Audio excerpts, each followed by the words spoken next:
आज complex number का last class है और आज कुछ जियोमेट्रिक इंटरप्रिटेशंस के बारे में पढ़ेंगे कॉम्प्लेक्स नंबर में, बट सारा कुछ नहीं, क्योंकि कॉम्प्लेक्स नंबर का कुछ रिलेशनशिप स्ट्रेट लाइंस के साथ, सर्कल के साथ, पैराबोला, हाइपरबोला के साथ भी होता है। और वो कुछ रिलेशनशिप जो 5-10% बचेंगे हमारे सिलेबस में, वो हम लोग कोऑर्डिनेट जियोमेट्री जब ख़त्म कर लेंगे उसके बाद देखेंगे। क्योंकि आप अभी थोड़ी देर में देखेंगे कि जैसे हमने वेक्टर को ख़त्म कर लिया है, अब वेक्टर को यूज़ करके जो भी जियोमेट्रिक इंटरप्रिटेशन हमें करना होगा कॉम्प्लेक्स नंबर में, वो हम आप देखेंगे कि कितनी आसानी से कर सकते हैं। ठीक है, you have already seen it through out. हम लोग जब कॉम्प्लेक्स नंबर कर रहे थे तो आपने देखा कि जब भी वेक्टर्स का यहाँ पे काम है तो हम बड़ी आसानी से उसको कर रहे थे। आपको भी समझ में आ रहा होगा अगर आपने वेक्टर के वो क्लासेस देखे होंगे तो डेफिनेटली। बट चूंकि मैंने आपको अभी स्ट्रेट लाइंस मतलब कोऑर्डिनेट जियोमेट्री नहीं बताया है, इसीलिए मैं कुछ रिलेशनशिप कॉम्प्लेक्स नंबर्स का स्ट्रेट लाइंस के साथ, सर्कल के साथ, पैराबोला, हाइपरबोला के साथ, एलिप्स के साथ उनको रख रहा हूँ, ताकि मैं वहाँ पे वो ख़त्म करने के बाद उनको उनके साथ अटैच कर दूँ। ठीक है, वैसे ज़्यादा अच्छे से समझ में आएगा, कोई दिक्कत नहीं होगी। तो इसीलिए ज़्यादा कुछ नहीं है, बहुत थोड़ा सा है, 4-5 ही ऐसे कुछ थ्योरम्स है जो कि हमें वहाँ पे करने होंगे। अदरवाइज आपका 95%, 90% तो डेफिनेटली कॉम्प्लेक्स नंबर अच्छे से ख़त्म हो गया। और डेफिनेटली जब हम लोग पूरा मैथमेटिक्स करने के बाद, मतलब पूरा सिलेबस करने के बाद, जैसे अलजेब्रा, कोऑर्डिनेट जियोमेट्री, कैलकुलस, ये सारा कुछ करने के बाद फिर से डेफिनेटली रिवाइज करेंगे हम, तो उस समय कुछ भी बचेगा नहीं। उस समय आप देखेंगे कि बहुत आसानी से आप सब कुछ समझ रहे हैं। जो भी कुछ 1-2 छिटपुट इधर उधर बचा होगा वो उस समय हम काफ़ी आसानी से कर लेंगे। ठीक है, सो चलिए अब सबसे पहला जो एक इम्पोर्टेंट टॉपिक है, जैसे आपने सेक्शन फार्मूला तो आपने बहुत पहले से ही आप कर रहे हैं, वेक्टर्स में भी हमने देखा। अब वेक्टर्स में आपने देखा है कि सेक्शन फार्मूला को किस तरह से हमने फाइंड आउट किया है। मतलब किसी पॉइंट के पोजीशन वेक्टर को, जो पॉइंट किसी 2 पॉइंट को m/n के रेशियो में काट रहा है, मतलब किसी 2 पॉइंट को जो एक स्ट्रेट लाइन ज्वाइन कर रहा है, उस स्ट्रेट लाइन को m/n के रेशियो में बांट रहा है या काट रहा है, एक्सटर्नली और इंटरनली। जैसे हमने देखा था कि ये पॉइंट P है, ये पॉइंट Q है, और ये कोई पॉइंट है हमारा R। ठीक है, एक मिनट, हाँ, ये कोई पॉइंट है हमारा R। ये मान लेते हैं हमारा रेक्टेंगुलर कोऑर्डिनेट सिस्टम था, ये ओरिजिन था। ठीक है, 2 डायमेंशनल में, 3 डायमेंशनल में भी दिखा सकते हैं, कोई दिक्कत नहीं है। तो ये हमने देखा था, अगर इसको हम 3 डायमेंशनल में ले लेते हैं ऐसे करके, तो P का कुछ पोजीशन वेक्टर था, Q का कुछ पोजीशन वेक्टर था। आपको पता है पोजीशन वेक्टर क्या होता है, ये मैंने बताया है आपको। और R एक ऐसा पॉइंट था जो इस PQ को m/n के रेशियो में काट रहा था। यहाँ पे इंटरनली है, अगर R यहाँ पे होगा तो एक्सटर्नली काटेगा PQ को इसी रेशियो में। मतलब इस केस में ये हो जाएगा आपका m और n यही रहेगा। तो हमने देखा था कि किस तरह से R का पोजीशन वेक्टर भी हम लोग फाइंड कर सकते थे, और उसी को सेक्शन फार्मूला कहते थे वेक्टर अलजेब्रा में। अब चूंकि कोऑर्डिनेट कॉम्प्लेक्स नंबर्स को भी हम वेक्टर्स के थ्रू रिप्रेजेंट कर सकते हैं, तो by using the same tactic, same method, हम लोग कॉम्प्लेक्स नंबर के लिए भी सेक्शन फार्मूला निकाल सकते हैं। यही मेथड यूज होगा, कोई दूसरा मेथड यूज नहीं करने की जरूरत है। देखिए कैसे।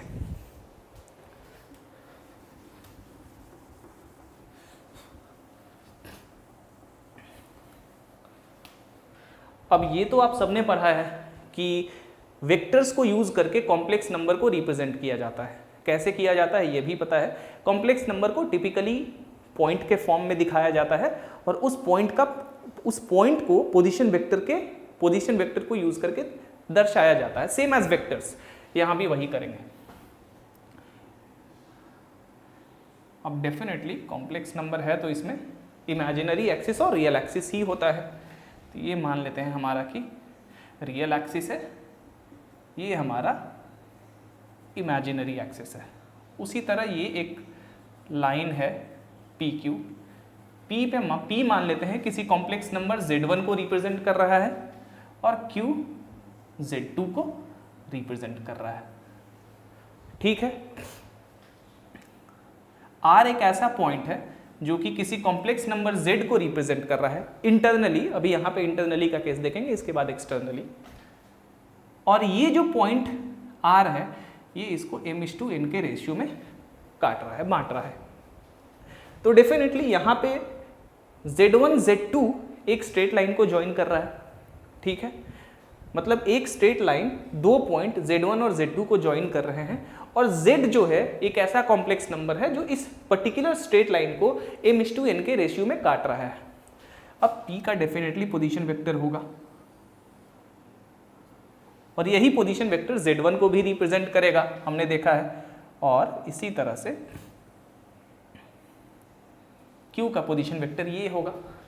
मान लेते हैं कि जो R का पोजीशन वेक्टर है वो हमारा ये OR है, वेक्टर OR, ठीक है। पहले थ्योरम लिख लेते हैं कि क्या है।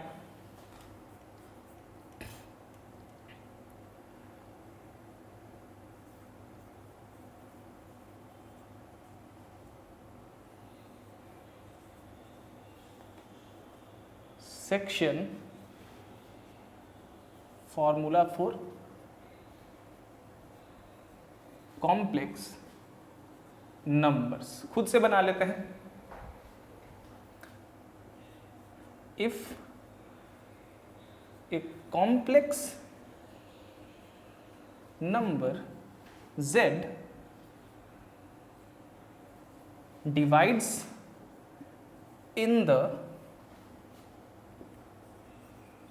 ratio m/n, a straight line joining, यहां पे लिख लीजिए, चलिए यहां पे कुछ मत लिखिए, कुछ भी नहीं, बाद में हम लोग इंटरनल एक्सटर्नल का केस देख लेंगे, चलिए ठीक है। In the ratio m/n, if a complex number Z divides in the ratio m/n a straight line joining two complex numbers Z1 and Z2, then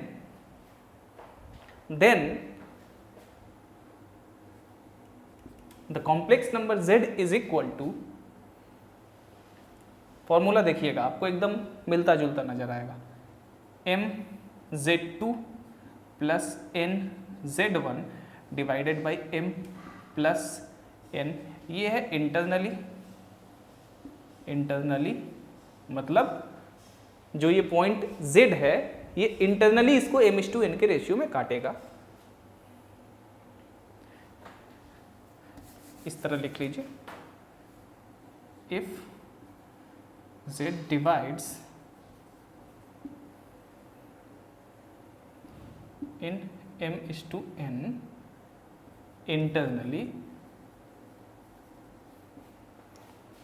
और Z is equal to mZ2 minus nZ1 divided by m minus n, if Z divides in m/n externally. ठीक है, मिलता जुलता formula है ये, आपने पढ़ा है, आप सबने पढ़ा है। जो थोड़ा बहुत कोऑर्डिनेट जियोमेट्री आपने अपने जूनियर क्लासेस में पढ़ा है 10th तक, वहाँ से भी आपको पता है कि सेक्शन फॉर्मूला क्या होता है। वही चीज़ यहाँ भी है, और वही सेम चीज़ इसी तरह का कुछ वेक्टर में भी था, और वेक्टर को ही यूज़ करेंगे इनको प्रूफ करने के लिए। चलिए पहले लिख लीजिए आप, फिर प्रूफ करना शुरू करते हैं। तो चलिए प्रूफ स्टार्ट करते हैं। प्रूफ फॉर इंटरनल डिवीजन, ठीक है, मतलब z जो है इंटरनली यानी कि z1 और z2 के बीच में इस लाइन PQ को m/n के रेशियो में बांट रहा है, काट रहा है, तो क्या होगा? अब याद करिए, ये भी तो एक वेक्टर है PQ को। अब वेक्टर PR और वेक्टर RQ सेम डायरेक्शन में है, ये सब कुछ बताने की जरूरत नहीं है, आप सेक्शन फॉर्मूला जाके देखिए, तो वहां पे मैंने सब कुछ अच्छे से बताया है, ठीक है। For internal division by using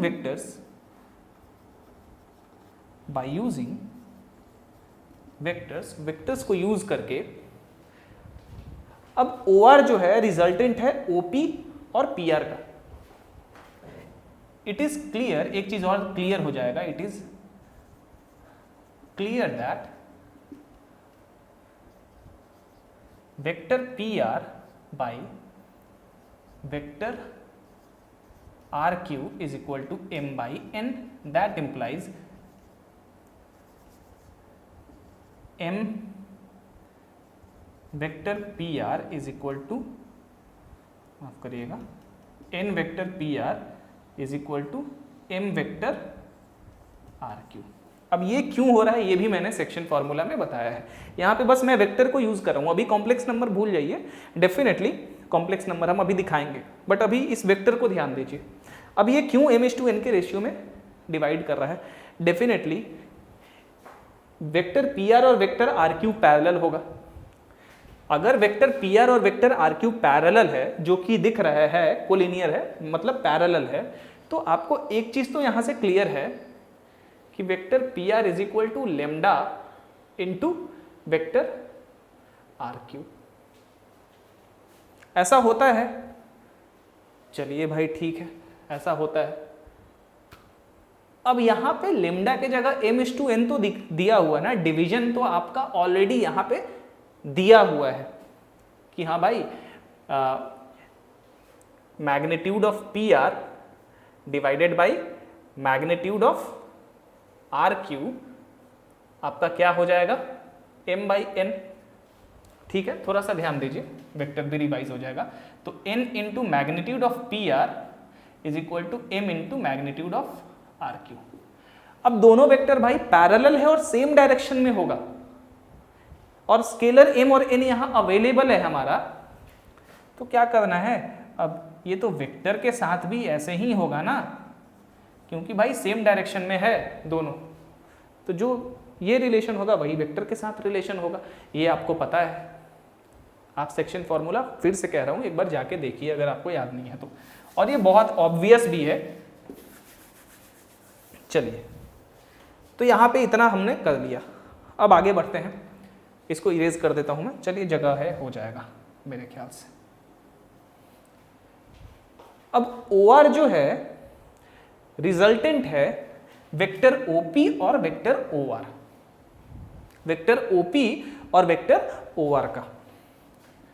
अब एक चीज फिगर में क्लियर है, वेक्टर OP का मतलब Z1, वेक्टर OQ का मतलब Z2 और वेक्टर OR का मतलब Z। ये तो आपको पता है कि किस तरह से पोजीशन वेक्टर कॉम्प्लेक्स नंबर को दर्शाता है, रिप्रेजेंट करता है। अब आगे बढ़ते हैं, चलिए। So now from the figure,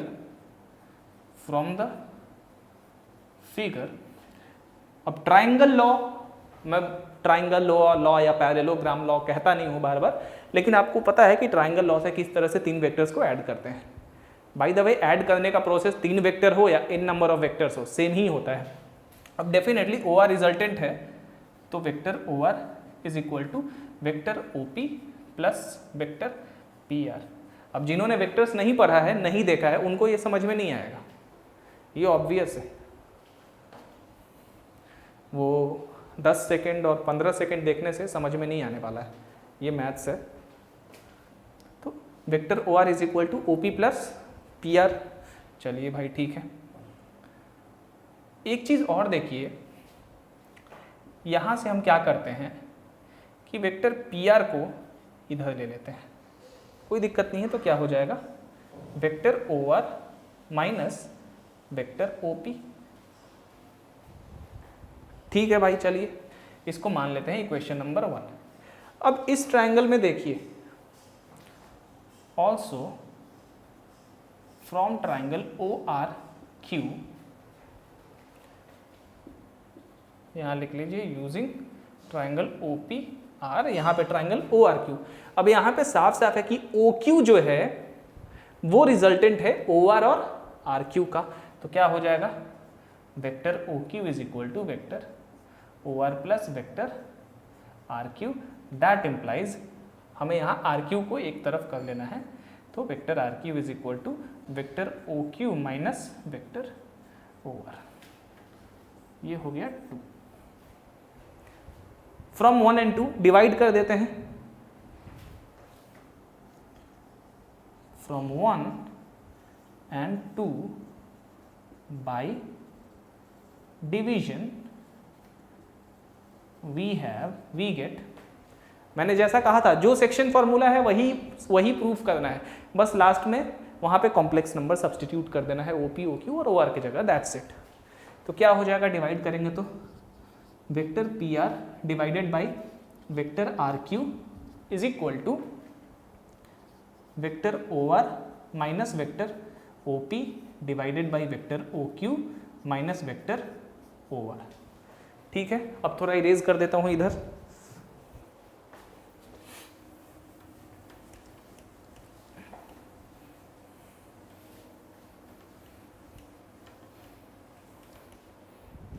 यहीं से कंटिन्यू रख रहे हैं हम लोग। अब P R by R Q क्या है, यहाँ पे एम बाई एन है, रख देते हैं।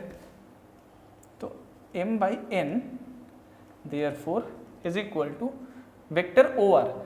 अब वेक्टर ओ आर मतलब जेड, वेक्टर ओ पी मतलब z1 divided by vector O Q का मतलब z2 और वेक्टर ओ आर का मतलब फिर से z। ठीक है, कोई कुछ नहीं लगाना है इसमें, बहुत सारे बुक्स में अलग अलग तरीका दिया हुआ है, nothing. Because complex numbers can be represented by vectors, we just use vectors to show और to prove these kinds of theorems. जहां पे वेक्टर का काम हो वहां पे वेक्टर लगाइए। ठीक है, इसके बाद एक प्रॉब्लम मैं बताऊंगा, वहां भी वेक्टर का यूज करके वो प्रॉब्लम बना लेंगे। चलिए भाई, तो M Z two minus M Z is equal to N Z minus N Z one. Z वाले को एक तरफ ले लेते हैं तो जेड कॉमन आ जाएगा, हो जाएगा M plus N is equal to M Z two plus N Z one, hence z is equal to mz2 plus nz1 divided by m plus n। ठीक है, हो गया। कोई दिक्कत हुई इसमें? कुछ नहीं, कुछ है ही नहीं। जो वेक्टर है वही यहाँ है, बस वेक्टर की पोजीशन वेक्टर्स की जगह यहाँ पे कॉम्प्लेक्स नंबर है। अब चूंकि कॉम्प्लेक्स नंबर है तो points, complex numbers are definitely points and points can always ही be represented by position vectors, that's it. चलिए भाई, अब अगर एक्सटर्नली काटेगा तो आपने, ये चीज मैं आपको नहीं बताऊंगा कि एक्सटर्नली काटेगा तो किस तरह से प्रूव करते हैं। होमवर्क है आपका कि प्रूव फॉर एक्सटर्नल डिवीजन। ठीक है, आर को क्या कर लिए कि इधर कहीं रख लीजिए या इधर रख लीजिए, आसान होगा कि आर को ऊपर कहीं रख लेते हैं, रिजल्ट में फर्क नहीं पड़ेगा। आर को मान लीजिए यहाँ पे रख लीजिए, तो पी आर जो है अब एम हो जाएगा और उसके बाद पोजीशन वेक्टर्स को आप यूज करिए और बनाइए। फिर से कह रहा हूँ कि सारे वेक्टर्स के लेक्चर्स ठीक से देखिए, और जो सेक्शन फॉर्मूला का जो थोड़ा सा छोटा सा लेक्चर है उसको जाके आप देखिए, तो आप समझ जाएंगे कि एक्सटर्नल डिवीजन कैसे प्रूव करना है। Let's save some time. ठीक है, और एक्सटर्नल डिवीजन में जैसा कि आपको फॉर्मूला ये आना चाहिए। चलिए अब एक क्वेश्चन देखते हैं थोड़ा।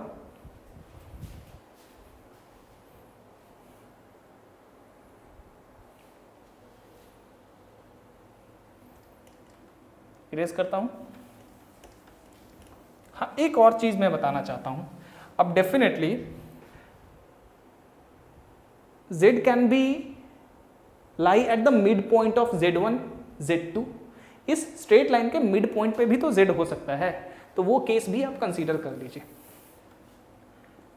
If z is at the mid point of PQ, then z is equal to 1/2 into z1 plus z2। क्योंकि इस केस में m/n क्या हो जाएगा, 1:1 का रेशियो हो जाएगा, तो m और n के जगह आप 1 सब्सटीट्यूट कर दीजिए, आपको ये मिल जाएगा। डायरेक्ट याद रखने में क्या दिक्कत है, वही सब कुछ है जो वहां पे था। चलिए,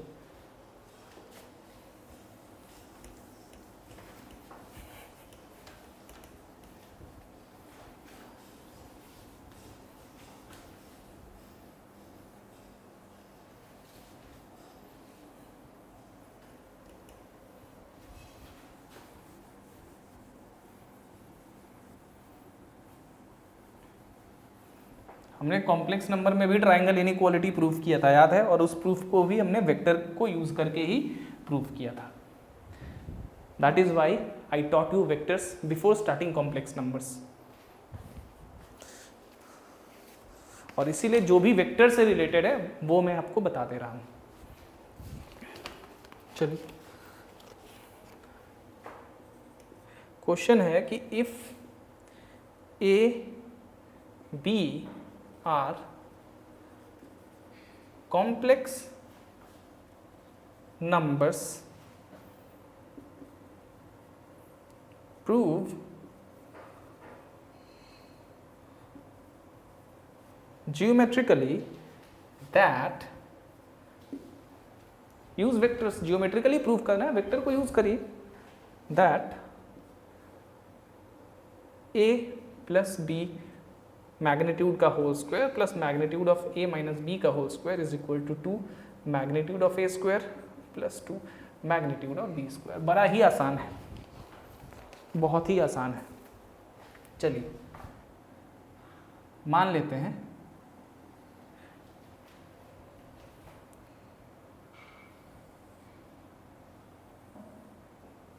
ठीक है, ये वेक्टर A है, ये वेक्टर B है, ये वेक्टर A है और ये वेक्टर B है, एंड ये दोनों के बीच का एंगल थीटा है। ठीक है भाई, है तो पोजीशन वेक्टर ये भी।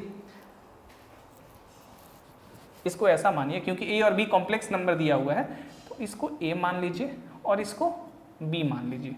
मान लेते हैं कि A जो कॉम्प्लेक्स नंबर है इस पॉइंट पे है और B जो कॉम्प्लेक्स नंबर है यहाँ पे है, और ये आपका ऑरिजिन है। ठीक है, ये आपका ऑरिजिन है। दैट मीन्स व्हाट, क्लियरली जो वेक्टर B है वही आपको B है, कॉम्प्लेक्स नंबर B है, एंड वेक्टर A जो है यही कॉम्प्लेक्स नंबर A है।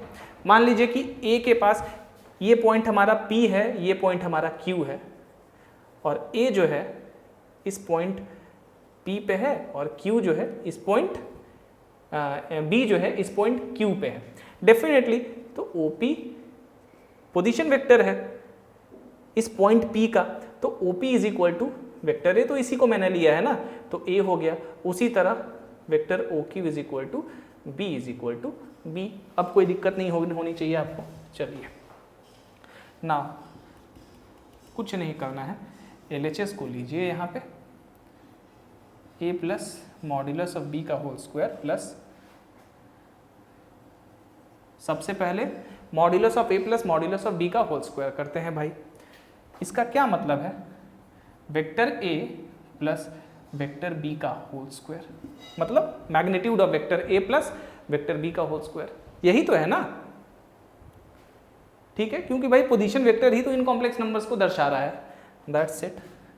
अब यहाँ से vector A plus vector B dot vector A plus vector B, ये तो हमने पढ़ा है, ये क्या हो जाएगा, magnitude of A square plus, अब एक चीज और देखिए, इसको हमें प्रूफ करना है, आपको क्या कॉम्प्लेक्स नंबर के टर्म में प्रूफ करना है ना, तो इसको इसी तरह से बनाते हैं, माफ करिएगा।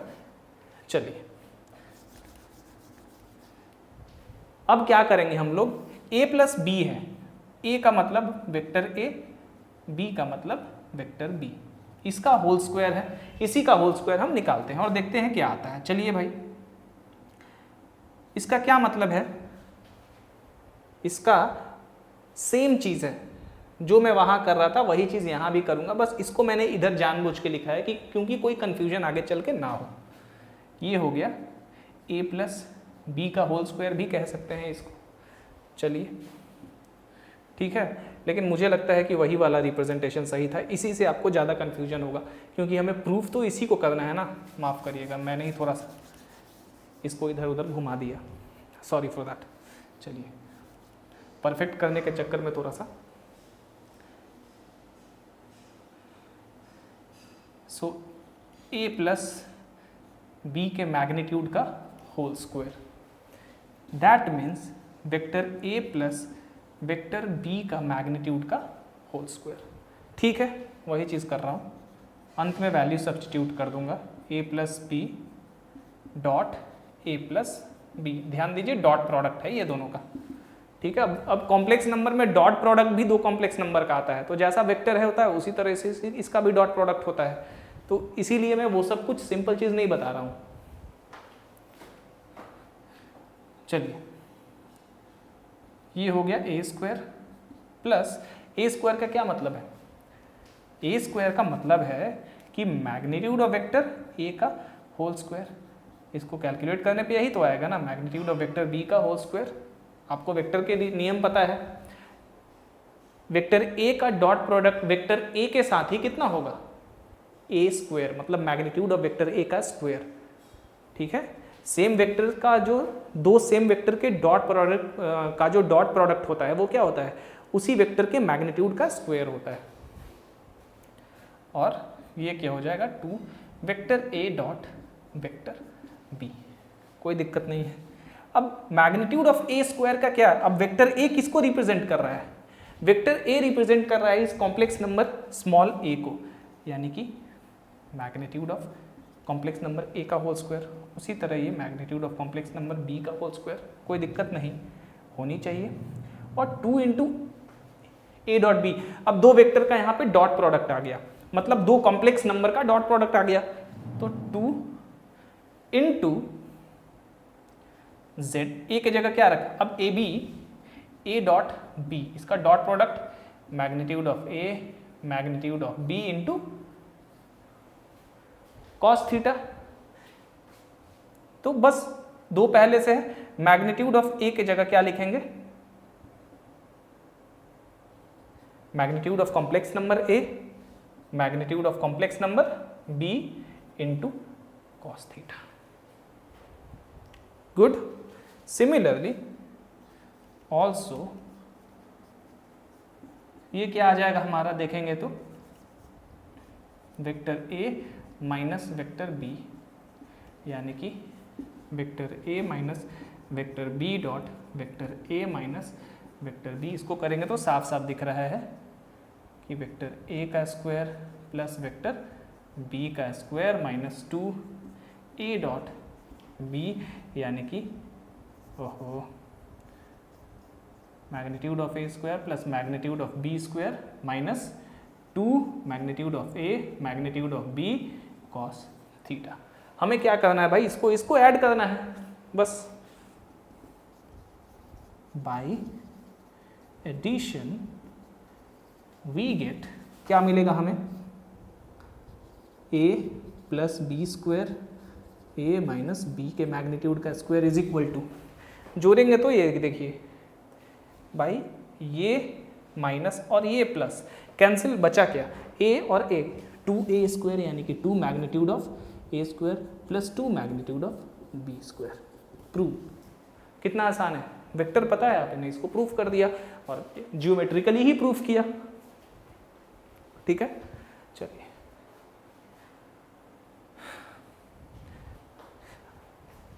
अब अगर 3 वेक्टर दिया हुआ है z1, z2 और z3 और कहा जाए कि ये तीनों कोलिनियर कब होंगे, आपने वेक्टर में कुल तीन वेक्टर्स दिए, 3 पोजीशन, 3 पॉइंट का जब पोजीशन वेक्टर दिया हुआ था तो आपने देखा कि वो तीनों पॉइंट्स किस केस में कोलिनियर होंगे, वही यहाँ भी है। देखिए मैं दिखाता हूँ।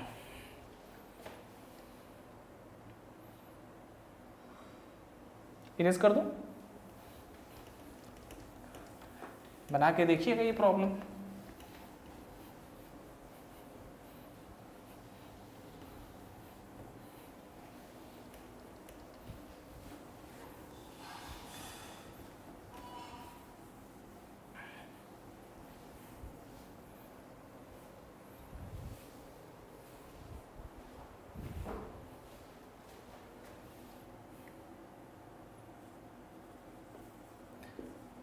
Condition for the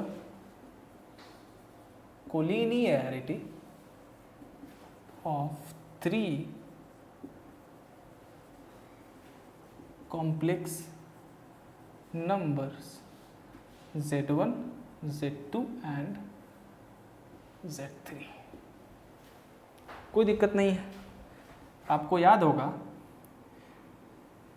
कि हमने वेक्टर्स में पढ़ा था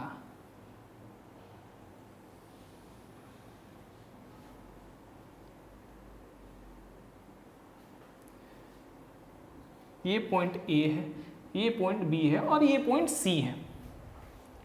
A, B और C कोलिनियर हो रहे थे किस केस में, जब magnitude of vector AC is equal to magnitude of vector AB plus magnitude of vector BC। Collinearity का क्या मतलब है, जब 3 पॉइंट्स सेम स्ट्रेट लाइन पे लाई करें। पॉइंट अगर, अब भाई कॉम्प्लेक्स नंबर तो पॉइंट ही है ना, तो यहाँ पे पूछा जा रहा है कि ये 3 पॉइंट्स कोलिनियर कब होंगे। भाई कोलिनियर तभी होंगे जब वो एक सेम स्ट्रेट लाइन पे लाई करेंगे। बट लाइन के रेस्पेक्ट में लाइंस कब कोलिनियर होते हैं, जब वो एक दूसरे के पैरेलल होते हैं। ठीक है, यहाँ पॉइंट्स की बात हो रही है। So points are collinear when all those points lie on a same straight line. That's it, that is the condition. अब वेक्टर से इसको समझेंगे तो इसका क्या मतलब है, इसका AC का मैग्नीट्यूड AB और BC के सम के बराबर होगा। इसका क्या मतलब है कि ये जो एंगल है ये 0 हो गया, तो ये AB प्लस BC मिल के जो लाइन बनेगा वो इसी लाइन पे तो लाई करेगा, यानी कि A और B और C तीनों एक ही स्ट्रेट लाइन पे लाई कर रहे हैं। That means AB and C are collinear. Now suppose this is Z1, this is Z2 and C represent Z3। तो by the same condition it is clear that a magnitude of AC का magnitude मतलब क्या, magnitude of Z3 minus Z1, यही तो होता है ना, distance between 2 points. Vector में क्या होता था, AC का वेक्टर जॉइनिंग बिटवीन 2 पॉइंट्स क्या होता था, इस वाले का पोजीशन वेक्टर को इस वाले के पोजीशन वेक्टर से घटाते थे, वही यहां भी कर रहे हैं। ठीक है, इज इक्वल टू AB क्या है भाई हमारा, Z2 minus Z1 plus Z3 minus Z2। अब ये चूंकि मैग्नीट्यूड है तो आप इसको Z2 माइनस Z1 लिखिए या Z1 माइनस Z2 लिखिए, बात बराबर है। उसी तरह इसको Z3 माइनस Z2 लिखें या Z2 माइनस Z3 लिखें, same thing.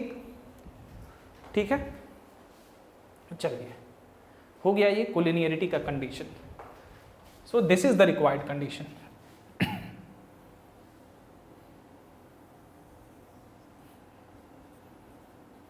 This is the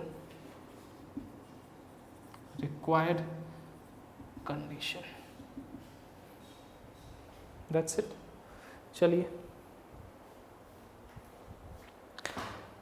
now हमने कॉम्प्लेक्स नंबर में वेक्टर या vectorial representation of complex number पढ़ा है, पोलर रिप्रेजेंटेशन या polar form of complex number पढ़ा, geometrical form of complex number पढ़ा। अब एक बहुत ही स्पेशल फॉर्म होता है कॉम्प्लेक्स नंबर को रिप्रेजेंट करने के लिए, और वो फॉर्म जो है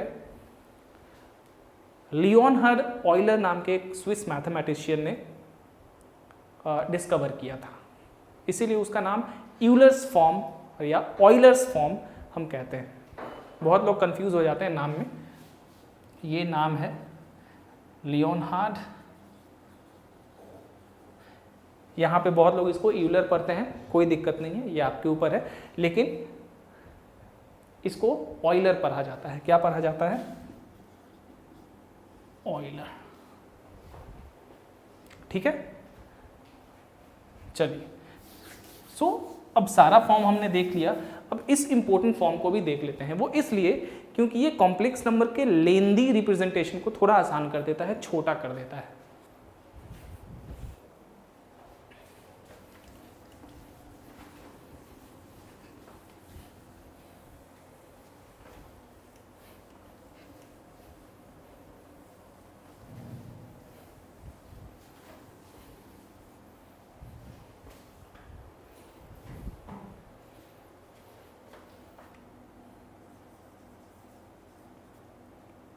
Euler's form of complex numbers। Actually में ऑयलर ने ऑयलर फॉर्मूला दिया था, एक उन्होंने फॉर्मूला डिस्कवर किया था और उसी फॉर्मूला को यूज करके आगे जाके कॉम्प्लेक्स नंबर को भी इस तरह से रिप्रेजेंट किया जाने लगा। चलिए, suppose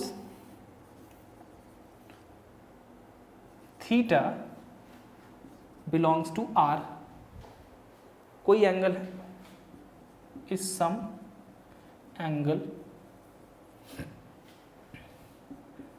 and i is equal to square root of -1, ये तो हमें पता है।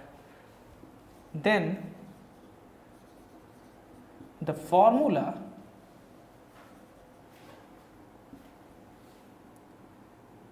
e to the power I theta is equal to cos theta plus I sin theta is known as Euler's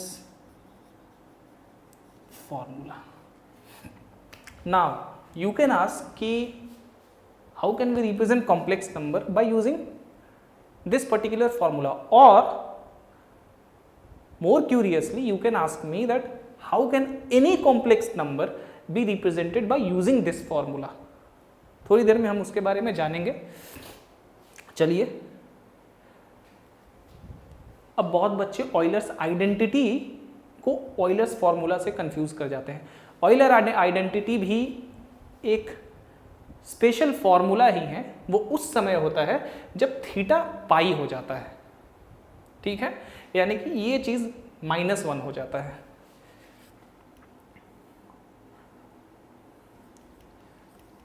Euler's identity, पहले इसको देख लीजिए फिर आगे बढ़ते हैं। Identity, if theta is equal to pi then e to the power, theta के जगह पाई करेंगे तो यहाँ क्या आ जाएगा, cos pi plus i sine pi. ये क्या होता है, -1 होता है। Hence e to the power i pi plus 1 is equal to 0 is known as Euler's identity. इसी आइडेंटिटी को ऑयलर्स आइडेंटिटी कहा जाता है। ये है ऑयलर फॉर्मूला और ये है ऑयलर आइडेंटिटी। चलिए, now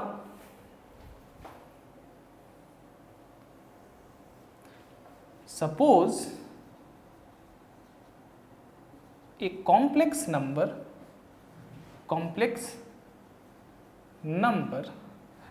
z is equal to 1।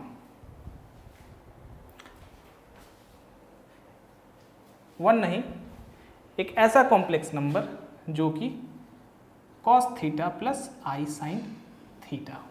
ऐसा कॉम्प्लेक्स नंबर हो सकता है ना जब z का मैग्नीट्यूड 1 हो जाए। ऑब्वियसली z का मैग्नीट्यूड यहां 1 ही होगा,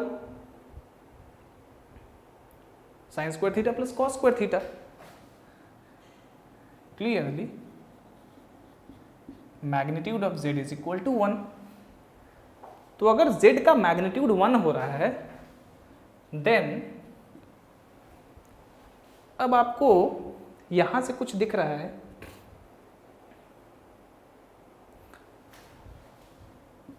z is equal to e to the power i theta.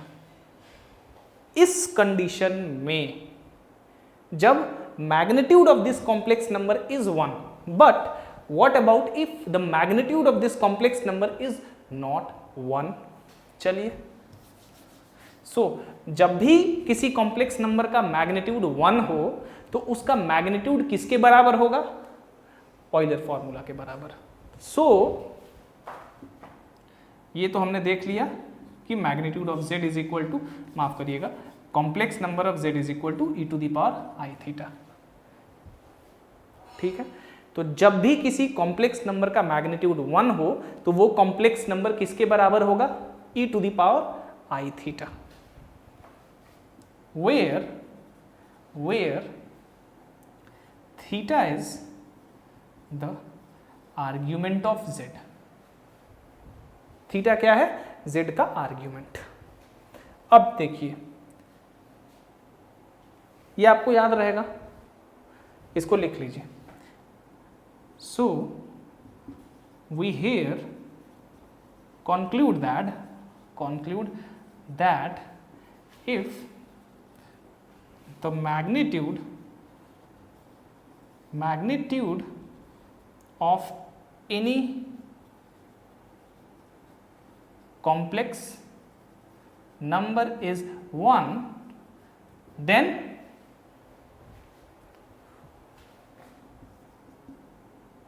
it can directly be represented as z is equal to e to the power I into argument of z, जहां की z जो है ये complex number है। यहां इसको लिख लीजिए, z is 1, then it can directly be represented as this। Now अब ऐसा भी कॉम्प्लेक्स नंबर हो सकता है जिसका कि मैग्नीट्यूड 1 नहीं हो। हर केस में तो किसी कॉम्प्लेक्स नंबर का मैग्नीट्यूड 1 नहीं होगा ना, ये स्पेशल केस है, तो इसको याद रखिएगा। अब आगे बढ़ते हैं।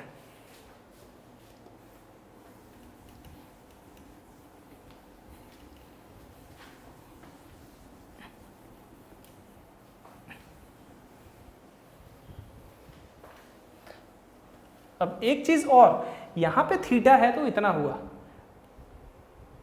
अगर यहां पे negative e to the power minus i theta रहता तो e to the power minus i theta रहता तो cos theta minus i sine theta. ठीक है, माइनस थीटा में ये हो जाएगा cos minus theta is equal to cos theta, और यहां पे आपको नेगेटिव निकलेगा, कॉमन चीज है ये। चलिए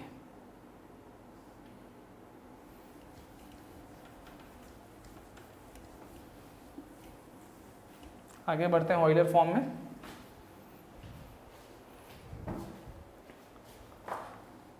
now let A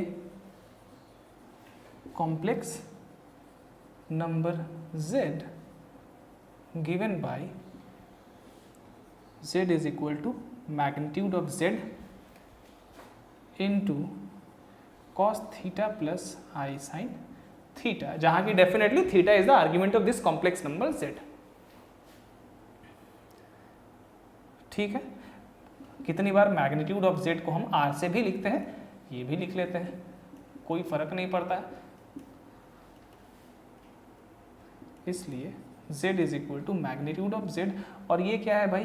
e to the power i theta.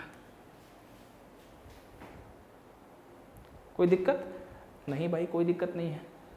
उसी तरह उसी तरह so any complex number can be represented by this. सो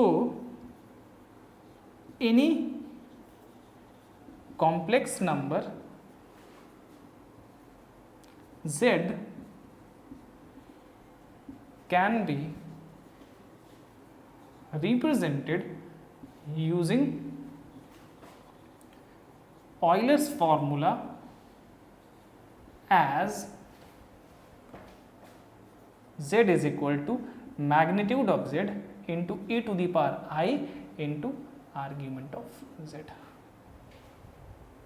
ठीक है, आर्ग्यूमेंट ऑफ z यहाँ पे थीटा है तो यहाँ पे थीटा लिख दिया. यहाँ पे ये जनरल फॉर्म है, जो आर्ग्यूमेंट है वो यहाँ पे लिख दीजिए आप.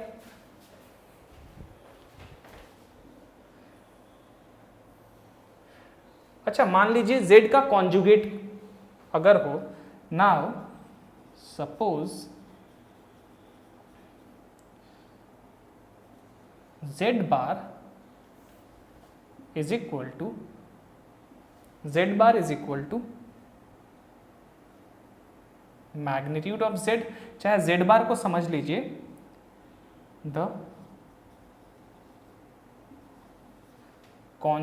देखिए क्या लिख रहा हूं,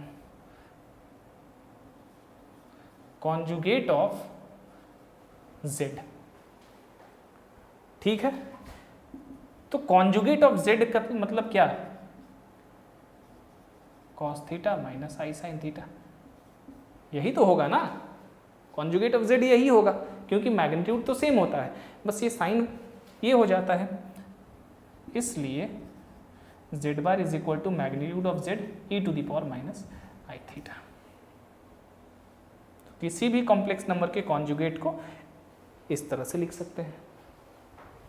चलिए ये भी याद रखिएगा.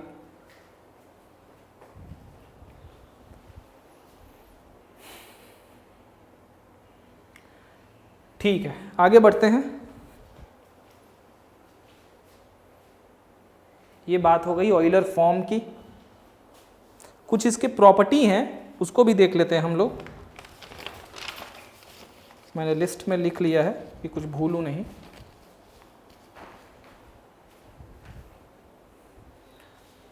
ठीक है, this is Euler form basically, that's it. अब इसके कुछ प्रॉपर्टी हैं जो आप खुद से भी चेक कर सकते हैं. चलिए देखते हैं, एक दो हम खुद यहाँ पे चेक भी कर लेंगे.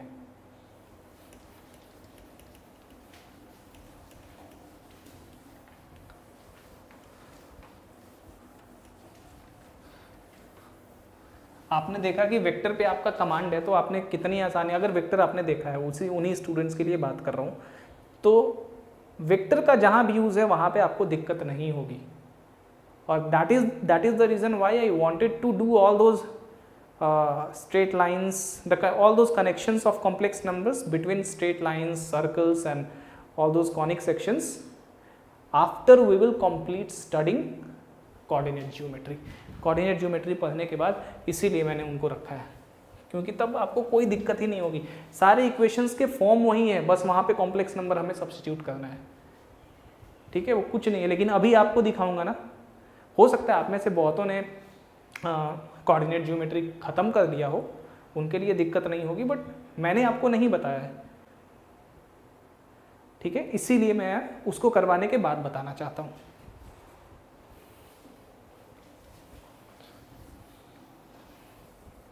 और बहुत सारे जो स्टूडेंट्स नए हैं डेफिनेटली उनको बहुत दिक्कत होगी समझने में. उन्होंने कुछ पढ़ा ही नहीं है अभी सर्कल के इक्वेशंस के बारे में, पैराबोला के इक्वेशंस के बारे में, उनको मैं कैसे अभी समझा दूँ. सो चलिए, some properties of Euler form. अच्छा, एक चीज और देखिए, ऑयलर फॉर्म थोड़ा सा डिस्कस कर लिया जाए. अब प्रोडक्ट ऑफ कॉम्प्लेक्स नंबर कैसे हम रिप्रेजेंट करते थे. मान लीजिए Z1, Z2, Z3 ऐसे करके प्रोडक्ट होता था, तो हम कैसे रिप्रेजेंट करते थे. ठीक है, इस तरह से magnitude of Z1, magnitude of Z2, magnitude of Z3, right, into cos θ1 plus θ2 plus θ3 plus i sine θ1 plus θ2 plus θ3 ऐसे ही रिप्रेजेंट करते थे ना प्रोडक्ट को, अगर 3 कॉम्प्लेक्स नंबर का प्रोडक्ट था, Z1 का आर्ग्यूमेंट θ1, Z2 का आर्ग्यूमेंट θ2, Z3 का आर्ग्यूमेंट θ3, इसी तरह से प्रोडक्ट होता था।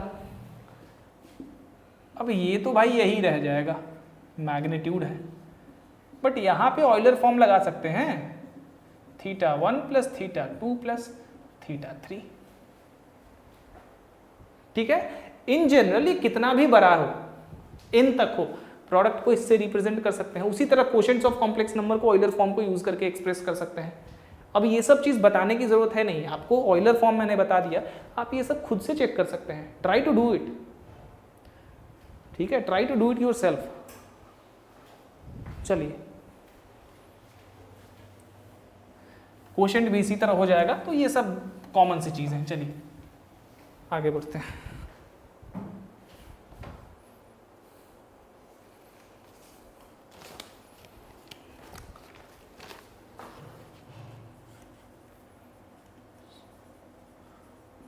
Identities of Euler's formula। पहला, e to the power I theta plus 1 is equal to 2 cos theta by 2। आप खुद से चेक कर सकते हैं भाई, इसमें कुछ करना नहीं है। देख लेते हैं, e to the power I theta plus 1 is equal to e to the power I theta क्या हो जाएगा बताइए, cos theta plus i sine theta, यहाँ पे 1। मैं जानता हूँ मैंने आपको मल्टीपल एंड सब मल्टीपल एंगल्स नहीं बताया है, लेकिन ये बहुत बेसिक सा फॉर्मूला है ट्रिगोनोमेट्री का जो मैं यूज़ करने जा रहा हूँ, आपको याद होगा बशर्ते।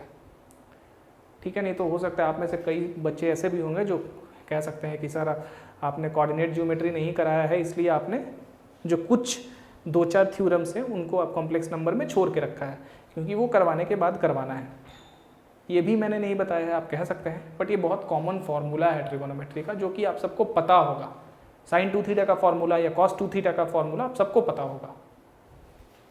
That is the reason why I am using it.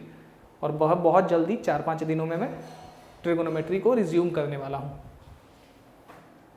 और जो ट्रिगोनोमेट्री का अपकमिंग टॉपिक होगा वो मल्टीपल एंड सब मल्टीपल एंगल्स ही होने वाला है। कॉस 2 थीटा का फॉर्मूला होता है 2 कॉस स्क्वायर थीटा माइनस 1। अब यहाँ 2 थीटा के जगह थीटा है तो आधा कर देंगे, यानी कि 2 cos square theta by 2 minus 1 plus I.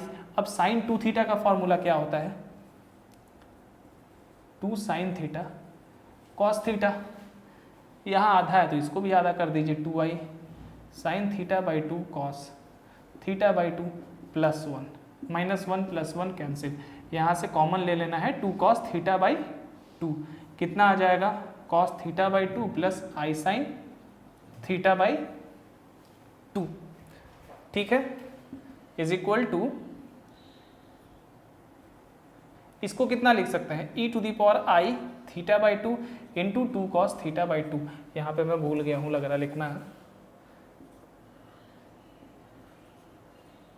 Into 2 cos theta by 2।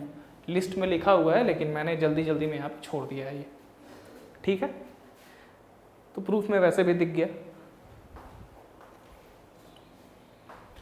Similarly e to the power i theta minus 1 कितना हो जाएगा e to the power i theta by 2 into 2i sine theta by 2। ये भी check करना आसान है, देख लीजिए e to the power i theta minus 1 is equal to, इसी तरह से यहाँ पे माइनस 1 कर देते हैं। यहीं से प्रूफ को छोड़िए, क्या कंटिन्यू यहीं पे रखिए, यहीं पे रखिए, छोड़िए यहाँ से कर लेते हैं cos theta plus i sine theta minus 1, यहाँ पे प्लस 1 था, यहाँ पे माइनस 1 था। अब कॉस 2 थीटा का फॉर्मूला एक और होता है कि 1 माइनस 2 साइन स्क्वायर थीटा, ये भी कॉस 2 थीटा का फॉर्मूला होता है। यहाँ पे मैं इसी फॉर्मूला को यूज़ करूँगा क्योंकि भाई 1 को काटना है मुझे, 1 minus 2 sign square theta by 2 और यहाँ 2i sine theta by 2 cos theta by 2 minus 1, ये और ये खत्म हो गया आपका। ठीक है, -2 साइन थीटा बाई 2, यहाँ से क्या करना है हमें, इसको रहने माइनस रहने दीजिए, खाली sine 2 sine theta by 2 common निकाल लेंगे तो कितना आ जाएगा, minus sine theta by 2 plus i cos theta by 2। ठीक है, अब ये तो थोड़ा कंफ्यूजन वाली चीज आ रही है हमारे पास, क्या कर सकते हैं, 2 साइन थीटा बाई 2 है, चलिए भाई अब है तो है, क्या कर सकते हैं,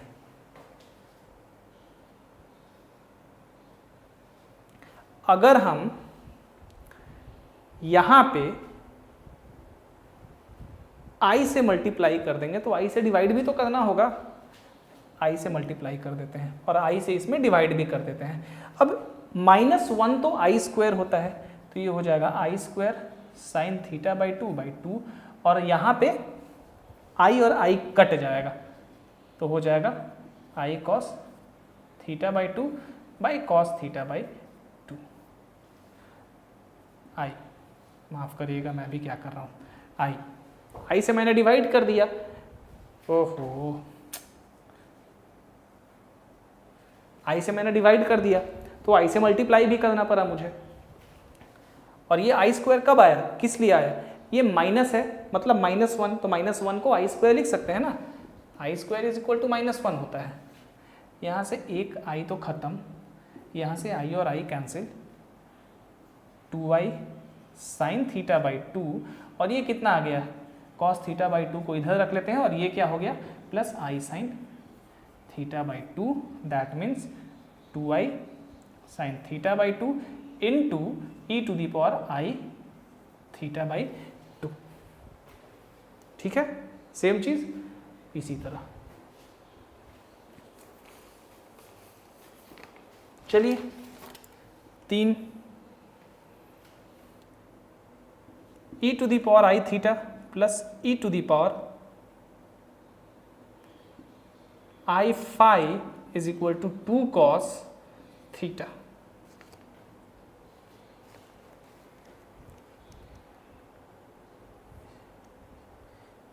ये मैंने क्या लिख दिया है भाई,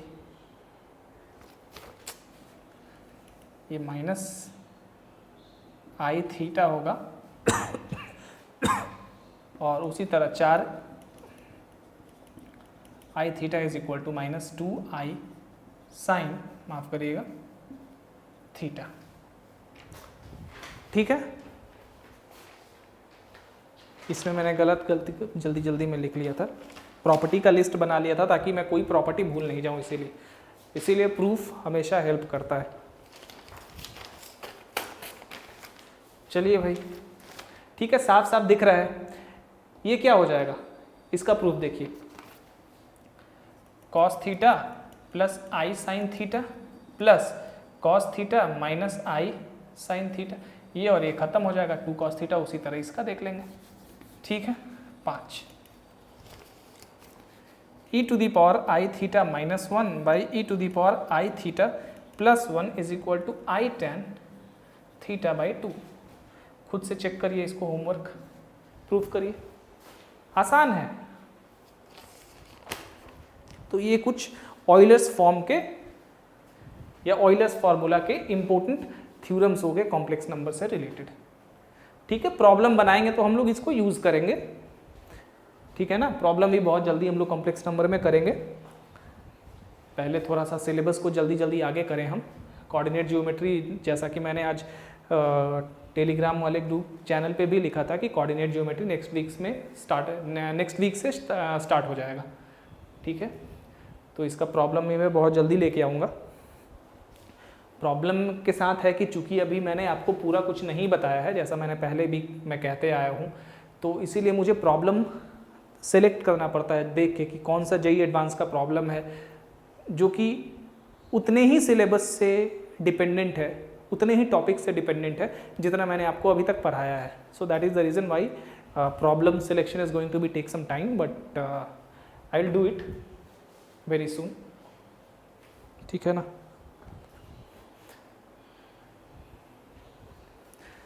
हाँ, धीरे धीरे जैसे जैसे टॉपिक खत्म होते जाएंगे ना, तब देखिएगा प्रॉब्लम बनाने का मजा और ही कुछ होगा उस समय।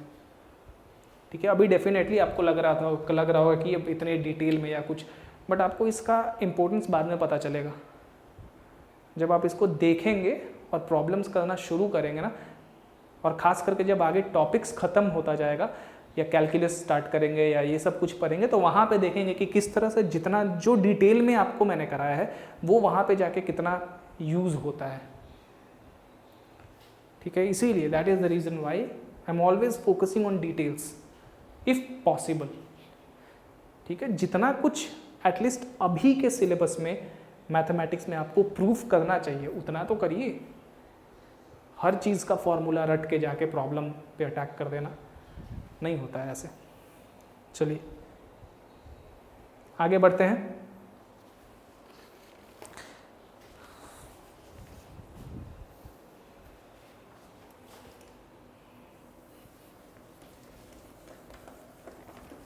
अब ये लास्ट टॉपिक है कॉम्प्लेक्स नंबर में हमारा।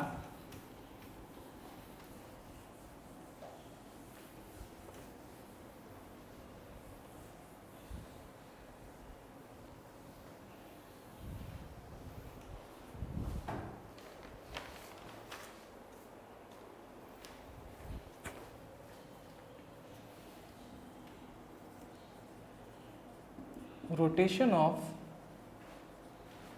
complex numbers using vectors, या इसी को हम दूसरे तरीके से लिख सकते हैं कि rotation of vectors using complex numbers. लिख लीजिए इसको भी, आप दोनों में से कोई भी सोच सकते हैं। Rotation of vectors using complex numbers, दोनों ही टॉपिक सेम टॉपिक है ये।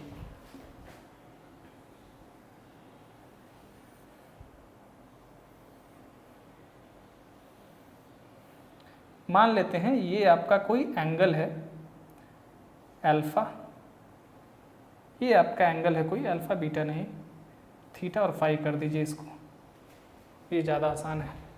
ठीक है, ये पॉइंट P है, ये पॉइंट Q है, ये Z1 है और ये Z2 है। या इसको Z1 कर दीजिए, इसको Z डैश कर दीजिए और इसको Z कर दीजिए। डेफिनेटली ये रियल एक्सिस है आपका, ये इमेजिनरी एक्सिस है। ठीक है, ऑब्वियसली अगर ये ऑरिजिन होगा तो ये वेक्टर्स ही तो होंगे, यही वेक्टर्स OP और वेक्टर OQ जो है कॉम्प्लेक्स नंबर Z और Z डैश को दर्शा रहे हैं। Suppose the complex numbers Z and Z dash such that Z is equal to, definitely ये इसका आर्ग्यूमेंट है, प्रिंसिपल आर्ग्यूमेंट भी कह सकते हैं। अभी इस केस में क्या हो जाएगा हमारा, magnitude of Z into e to the power i theta लिख सकते हैं, कोई दिक्कत नहीं है, क्योंकि ये e to the power i theta is equal to cos theta plus i sine theta. And Z dash is equal to क्या हो जाएगा भाई, Z dash is equal to theta plus phi हो जाएगा। That means theta plus phi, कोई दिक्कत यहाँ पे, क्योंकि ये e to the power i theta plus phi किसके बराबर होगा, cos theta plus phi plus i sine theta plus phi, कोई दिक्कत नहीं है। चलिए भाई, अब now Z dash is equal to है Z into e to the power i theta into e to the power i phi, ऐसा तो लिख सकते हैं, इंडेक्स का जो थ्योरम्स होता है उससे नॉर्मल। चलिए लिख सकते हैं। अब ये क्या है भाई, यानी कि Z into e to the power i phi, मतलब कि जब इस कॉम्प्लेक्स नंबर z में हमने e⁵ से मल्टीप्लाई किया तो यही कॉम्प्लेक्स नंबर कहां पे चला गया, ये रोटेट करके यहां पे आ गया ना। अब डेफिनेटली ये सेम कॉम्प्लेक्स नंबर नहीं है, बट ये जो वेक्टर है, ये कितना रोटेट किया, ये डेफिनेटली ये वाला वेक्टर इस वेक्टर पे तो आ गया, इस वेक्टर पे तो आ गया, तभी तो ये फाई तक रोटेट किया ना, क्योंकि यहाँ पे आई फाई है। आई फाई मतलब क्या, ये वाला एंगल, ठीक है। क्यों ऐसा मैं कह रहा हूं, क्योंकि z dash is equal to क्या है, ये चीज है। सो ये चीज is equal to z into e⁴i, माफ करिएगा यहाँ पे z डैश, मैं भी जो हूं ना कभी कभी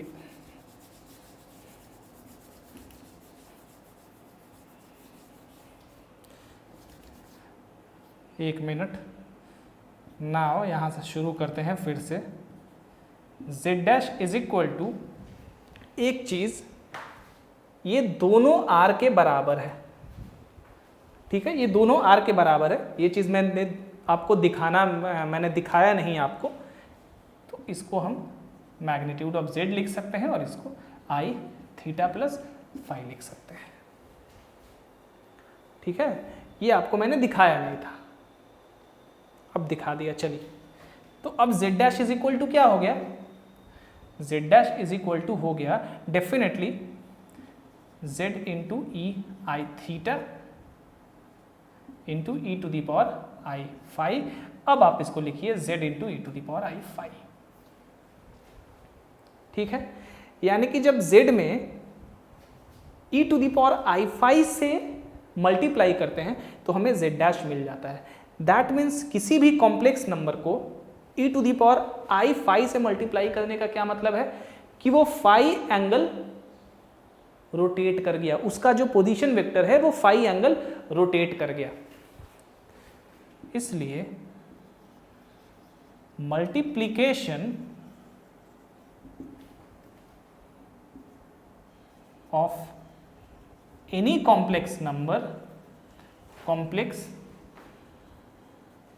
एनी कॉम्प्लेक्स नंबर, भाई फाई एंगल रोटेट किया है तभी तो यहां पे आ गया है, क्योंकि z dash is equal to इतना हो रहा है। That means phi angle rotate किया है, ये जो वेक्टर है इस वेक्टर के ऊपर एटलीस्ट लाई तो कर रहा है,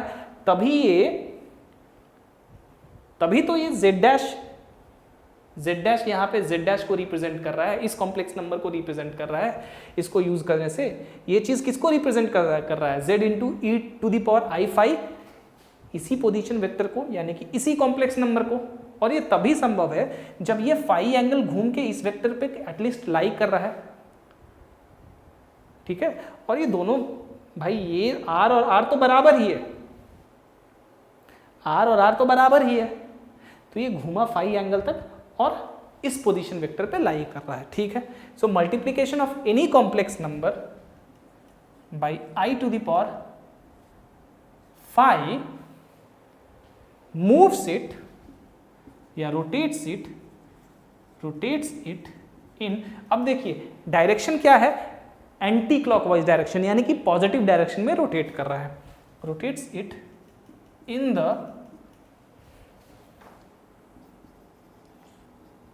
पॉजिटिव और anticlockwise direction by an angle phi, ठीक है। So multiplication of any complex number by इतना रोटेट्स, इसको लिखने का और अच्छा तरीका हो सकता है, रोटेट्स द पोजीशन वेक्टर, रुकिए इसको और अच्छे से हम लिख सकते हैं, थोड़ा सोचने दीजिए मुझे। मल्टीप्लिकेशन किस तरह से, ये भी लिखेंगे तो चलेगा, बट इसको और अच्छे से लिखा जा सकता है। चलिए ठीक है, इसको थोड़ा समझते हैं और इसको और अच्छे से कैसे लिखा जा सकता है। अब देखिए, इसलिए z डैश का क्या मतलब है, पोजीशन वेक्टर OQ, वेक्टर से रिप्रेजेंट करेंगे तो आसान हो जाएगा, क्योंकि रोटेशन भाई वेक्टर के लिए कोई नई चीज़ नहीं है, ठीक है। रोटेशन और ये सब कुछ वेक्टर का बॉल गेम है। Is equal to vector OP dot e⁻i⁵, ये तो सही है। अब यहाँ से हमें पता चल रहा है कि जब किसी वेक्टर OP को हम e⁻i⁵ से मल्टीप्लाई करते हैं तो वो पॉजिटिव डायरेक्शन में वेक्टर OQ पे चला जाता है या पॉजिटिव डायरेक्शन में फाई एंगल मूव करता है। This shows that the multiplication of the vector OP by e⁻i⁵ rotates it in the positive or anti-clockwise direction by an angle phi। उसी तरह जब e⁻⁻ से मल्टीप्लाई करेंगे तो e⁻⁻ से जब मल्टीप्लाई करेंगे तो क्या हो जाएगा, देखते हैं थोड़ा। अगर magnitude of z into e⁻i⁵ करें तो ये हो जाएगा magnitude of z into e⁻i⁵ into e⁻⁻i⁵। अब ये क्या दिखा रहा है भाई, ये यही दिखा रहा है कि जब किसी वेक्टर OP को या किसी वेक्टर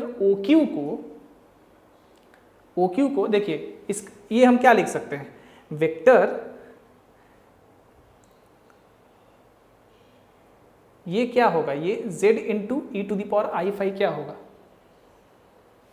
ये होगा आपका z, ये थीटा है, ये होगा आपका z क्या नहीं होगा,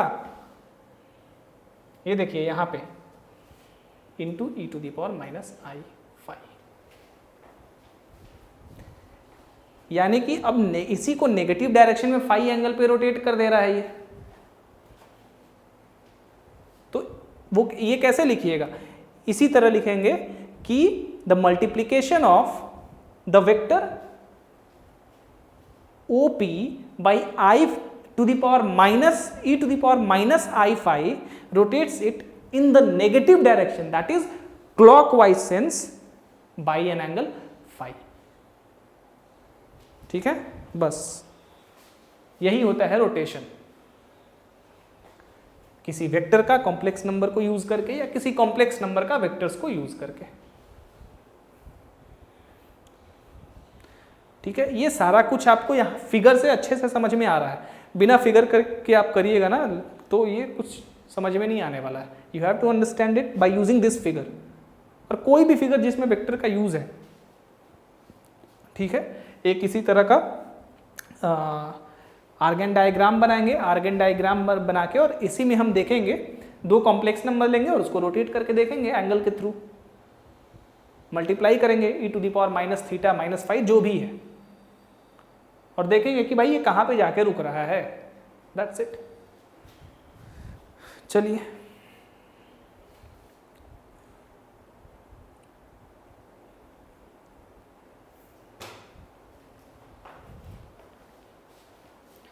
ठीक है, तो समझ में आ गया ये कि किस तरह से रोटेशन होता है कॉम्प्लेक्स नंबर का या उन पोजीशन वेक्टर्स का जो कि कॉम्प्लेक्स नंबर्स को रिप्रेजेंट कर रहे हैं आर्गन डायग्राम में किसी नंबर e⁻i⁵ से मल्टीप्लाई करने पे। अच्छा, e जो है, e क्या है आपको पता है?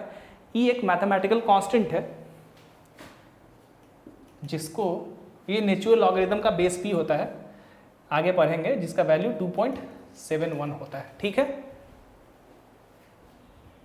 इसको आप याद रखिएगा, इसके बारे में आगे काफ़ी कुछ हम लोग करेंगे, बाइनोमियल एक्सपेंशन में, लॉगरिथम्स में बहुत कुछ है, एक्सपोनेंशियल थ्योरम्स जो है वहाँ पे। सो दैट्स इट, आपको ये समझ में आ गया सब कुछ। ये इतना जियोमेट्रिकल इंटरप्रिटेशन आज के लिए काफ़ी है और यहीं पे हम कॉम्प्लेक्स नंबर को आज ख़त्म करते हैं। अब कॉम्प्लेक्स नंबर में जैसा कि मैंने कहा कुछ रिलेशनशिप बचे हैं कॉम्प्लेक्स नंबर्स के, स्ट्रेट लाइंस के साथ, सर्कल के साथ, पैराबोला के साथ, हाइपरबोला के साथ, और ये चारों पांचों रिलेशनशिप हम कोऑर्डिनेट ज्योमेट्री खत्म करते ही कर लेंगे। जैसे ही स्ट्रेट लाइन खत्म करेंगे पूरा, स्ट्रेट लाइन के साथ कॉम्प्लेक्स नंबर का रिलेशन वहीं पे हम लोग कर लेंगे, वहीं पे खत्म कर लेंगे। ठीक है, हम लोगों को रिटर्न नहीं होना है कि फिर से कॉम्प्लेक्स नंबर जाके पढ़ना है। We will do it right there. As soon as we finish straight lines we will see, we will check and we will prove the relationship between complex numbers and straight lines. Similarly, जब circle खत्म कर लेंगे तो उसके बाद circle के साथ complex numbers का रिलेशनशिप खत्म कर लेंगे उस तरह से। ठीक है, चलिए ये समझ में आ गया। मैंने कहा कि नेगेटिव डायरेक्शन में -5 एंगल घूमेगा जब e⁻⁻i5 से मल्टीप्लाई करेंगे। सेम चीज, बस e⁻⁻i5 से मल्टीप्लाई करना है वहां से, तो उस केस में वो नेगेटिव डायरेक्शन की तरफ यानी कि क्लॉकवाइज सेंस में घूमेगा। किस एंगल से, कितना एंगल से घूमेगा? 5, जिससे आप मल्टीप्लाई कर रहे हैं। e⁻⁻i5 है तो -5 से, -5 एंगल से घूमेगा।